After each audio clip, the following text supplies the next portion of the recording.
go back into the past for a minute. Do we have to? Well, you got to give credit where credit is I due. know, I'm just playing with you. What's up with Miami and the Sound back in 1985? What's going on in Miami? Wow. What's gonna start? What's gonna bring us to nowadays?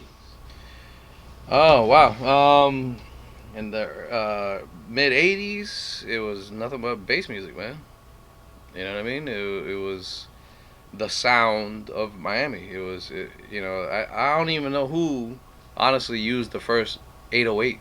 You know what I mean? But as soon as that hit, whoever did that first record with the 808, it was just like, I guess Miami was just like on fire with it. Like as far as I'm concerned, I was 15 years old, so I was like, it was everywhere. It was like, everybody loved it. I loved it. So you're in high school, and what happens after that What do you mean? in regards to music and bass music and going forward? You're 15 years old. You said, So Yeah, I mean, well, at the time, this is what happened. My brother's 5 years older than me, so he was always in a rock band, and he always dragged me along. I used to do sound for his rock band when I was like, 13. Um, so like, at the age I think of 19, my brother started a label with Danny Canary, okay, which was right off the Palmetto on 122nd. he's a musician. Yeah, my brother's a drummer, so Canary also. yeah, We Danny Canary, yeah, interviewed yeah, him for yeah, the yeah, movie, yeah, actually. yeah, yeah, Danny Canary, man. I Yeah, we haven't got seen him him. in forever too, by the way. Um, so anyways, so me being the little brother, of course I was there all the time and never really at school, skipping school, going to the studio every day.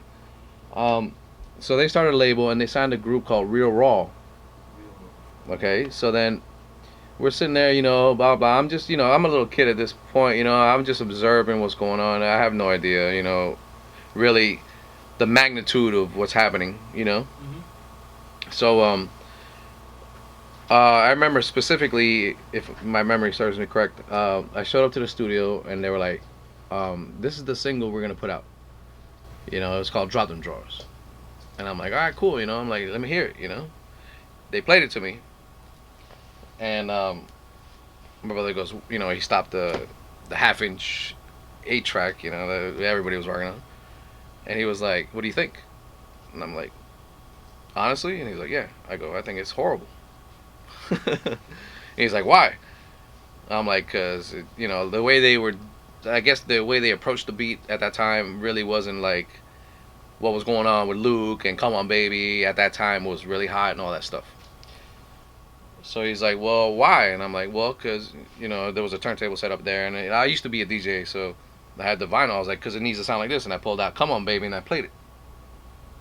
And my brother was like, "Oh, wow, okay, I see what's going on." You know what I mean? So scratched the whole beat. We just kept the vocals and rebuilt the whole song. Modeling after the Come On Baby record. Nice.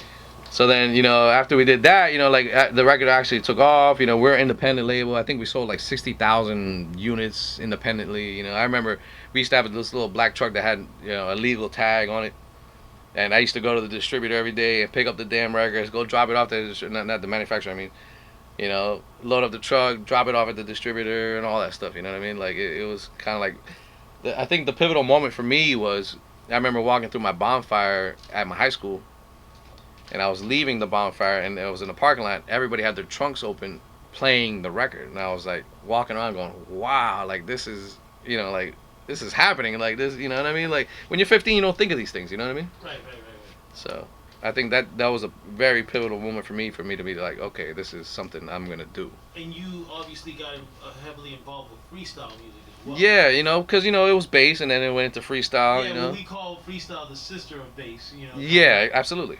And it was like it had the fast, funky beat, of course, Hmm. birth from Africa Bambaataa and so Yes. forth and so on.